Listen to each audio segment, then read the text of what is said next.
All right, welcome back everybody to another YouTube video. In this one, I've got my fancy video guy here, and we're going over just 3 lessons that I've learned listening to Warren Buffett, of all people. As if it's any surprise, when you're trying to run a business, especially as a young guy, with pretty much no credentials, I didn't go to college for any of this. I study a lot of the greats, and I try to figure out, what are they doing that I can apply on my smaller scale. Smaller being relative. My business currently, we do about just over $1 million a year in profit. We can typically do more than that if I push, but this year we'll probably end up doing probably just about $1 million a year, total million this year. So that being said, I want to share a couple things that I've done to help me become a millionaire in my early 20s that I can honestly say I credit the ideas of Warren Buffett for, because he's one of the people that I've really studied. Him, Jeff Bezos, Bill Gates, a lot of these big business leaders, whether you agree or disagree with their politics or you like the way that they act on TV or not, we can all agree that they've done very well for themselves. And sorry for the noise outside, it is what it is. We can all agree that if you can take the principles of what they've done and boil them down to a smaller level, that these principles will work for you too. Things work on a fractal level. It works at a high level, you can take it down and knock it down a few notches, and it typically works on a small level too. So with that said, I'd like to get into the 3 things that I've learned from Warren Buffett that have helped me become a millionaire in my early 20s. So let's get straight into it. So the first one comes from a quote from Warren Buffett, and I can't quote it exactly. Maybe Robert could find it on Google and find the image or something, or the clip. But he basically says that the stock of a company will rise or fall to the size of the vision of the leaders. And this was inspiring to me because when I was first getting started as an entrepreneur, you can literally scroll back on my channel and you can go back to the old videos where I literally was like bragging about having like $1,000 day. And for a lot of people that sounds like a lot, and I want to come from a place of humility in that, for a lot of people that are just getting started, making the first $1,000 in a single day is actually a substantial amount of money. But today I made like a $30,000 offer and the client's potentially rolling through with it. We're on track for probably a $150,000 month this month. We'll see how the business wraps up. It could be significantly less, significantly more. We're a little too early to say. But it's just getting started. The way that this principle helped me was it helped me identify that my vision was too small. My vision was essentially that I wanted to prove to some friends of mine that I could be successful. I mean, that was literally the extent of my vision. Was I want to show my friends and even some family members and some people in my circle that yeah, I could definitely do this. And I wanted to get praise and adoration, and I wanted the social proof of being a successful guy. But what's interesting is when I started to get successful and I started to make some money, and it was clear I moved into a nice place, this is a beautiful place downtown from where I grew up, nothing changed. And then I had to expand my vision. So a lot of people, their vision is I want to make 6 figures a year so that I can, travel the world. And that's fine too. There's nothing wrong with that. Actually, it's very good that you know what you want and you're getting after it.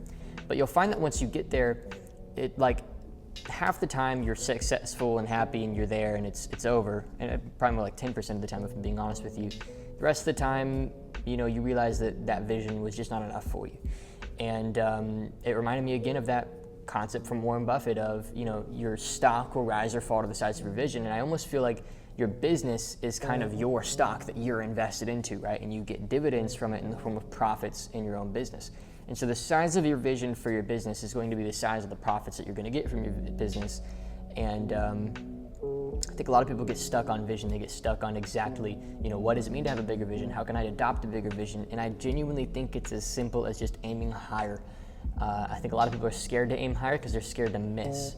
But the reality is that if you don't aim high, you're probably going to hit, but you're going to hit low and you're going to regret never having tried. So my philosophy is even if I try and fail, at least I'll fail having dared to try versus never trying at all. So that's the first lesson that I've learned from Warren is, the bigger your vision, the greater your stock's going to be. And as a business owner, your stock is your own company, right? You are a full stock owner of your own company until you go public and you start selling stocks. You own the stock. You own the capital in the bank.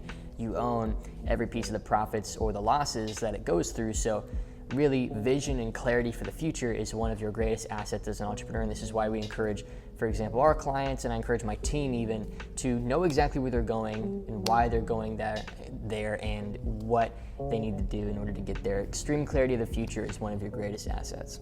All right, so concept number 2, or principle number 2 from Warren Buffett, I'd have to say is focus. You know, when Bill Gates and Warren Buffett first met, I believe like Bill's mother convinced them to get coffee or something.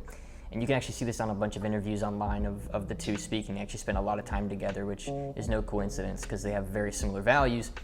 But you'll notice that Warren and Bill had one word in common, and that was the word focus. And this is something that a mentor of mine turned me on to that I didn't realize was super important for my business, and that's focus. A lot of people try to do a lot of things, and they don't realize that every time they try something new, they're not just having their ability to do both well, they're actually like turning into like a quarter the ability to do it well. Because if I'm doing photography and I'm doing, you know, online marketing and I'm trying to sell e-commerce products and I'm trying to start a business in real estate or something, like I'm not just a quarter good at each of those things. I'm probably 5% as good at each of those things as I could be for a few reasons. The first one is, if you're not focused over time, you don't allow the compound effect to kick into play. If you're doing a bunch of different things, it's actually extremely hard to put your full focus into that and get its full return. So if you're doing many different things, it's not like you can do each of them, you know, if you've got 4 things, you can do each of them 25% as well as you could if it was your only thing. No. Your brain can only take in so much information. You can only focus on so many things every single day. So the more you do, the less likely you are to succeed at those things. And I think we live in a culture where we're being told that we should be trying to get as good as many things as possible. You know, we reward kids in the public education system for memorizing as many subjects as possible. We reward people in college for doing, you know, going above and beyond, doing extracurricular tasks that have nothing to do with their career or what they're actually trying to do, right? And so my lesson, my second and probably the most important one on this list, I believe, is the lesson of focus, which is pick one thing. You know, it's interesting, when I look at my business, when we really started to grow, it was when I started to focus on one marketing method, one offer, one delivery process, one result we're trying to generate for clients, one way of selling, one, all the way through until literally we could not possibly have more one focus. We had to do 2. So he finally opened up, and instead of being one person running the business, it was 2 because I couldn't do it all myself. So genuinely, you have to focus in an extreme way on exactly what works, replicating it over and over and over and over again, building that system as far as you can until you need to bring somebody on. And this goes against a lot of people's philosophy of just try everything and kind of, you know, take a stab at everything and find your passion and these topics, which, you know, is some bad advice in my opinion. You should apply your passion to what you do, and it's very sad that we live in a culture of people trying to find their passion, but again, it's another topic for another video. Hopefully this makes sense. The more you can focus on one thing and the more drive you have for that one thing, not just right now, focus right now, meaning, you know, I can focus on my homework or I can focus on, you know, a project.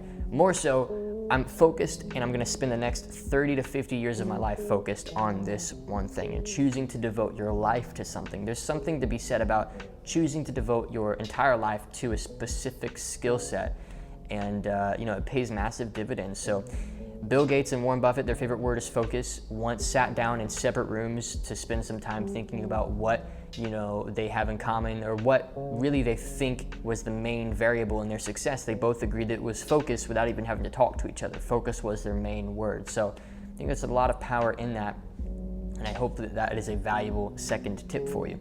All right, so final thing that I've learned from Warren Buffett, having, you know, studied a lot of his decisions throughout his life and the things that he's done right and the things he's done wrong. I guess the best way to explain this one is if Robert would look up a graph of Warren Buffett's net worth and put it on the screen. You'll notice that at some point on the graph, there's an extreme hockey stick growth all of a sudden. I believe it's in his 50s or 60s, where he went from being worth, you know, about 50 to, I think it was like 90 million, maybe somewhere in the early 100 millions, to being worth multiple billions extremely quickly. And this is a result of what, you know, economists and business people call the compound effect. And if you're not familiar with the compound effect, either you've been living under a rock or I'm about to enlighten you entirely. It's an incredibly powerful concept, and it's something that I think a lot of the best business owners on the planet are aware of. And it's basically that if you take one action over time and you feed the output of that action back in to the action over and over again, it creates a faster and faster loop that gets a bit out of control as it starts to spiral up and up. And the compound effect can be for or against you.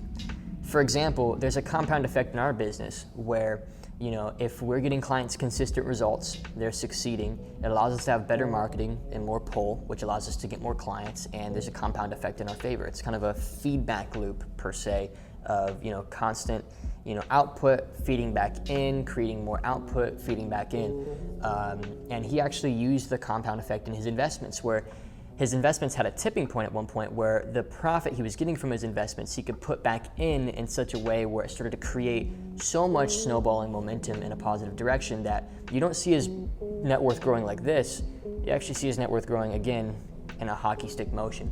And so when I look at the growth of our business, for example, it was about 2 years where we were just steadily, barely making progress. And in the past year, maybe year and a half, things just started to shoot up because of the seeds that I was planting back in those early days. I was spending the days reading books, meditating, learning from mentors, testing, playing with things. I went from business to business and tried to learn a bunch of different lessons. And, really the last half of my teenage years, 17 and on, I was learning and planting seeds and trying to figure this stuff out. And nowadays, we're starting to sort of see the effects of that. So I believe a lot of the success that I'm having now was actually planted in my late teens versus it being the result of what I'm doing right now. So it's important to have that perspective on your success, that what's happening right now might not actually be happening because of what happened right now, but actually because of the decisions you made in the past. So that's the compound effect. It's essentially the concept that seeds planted over time can start to get out of control. It's almost like you can imagine an actual literal cornfield where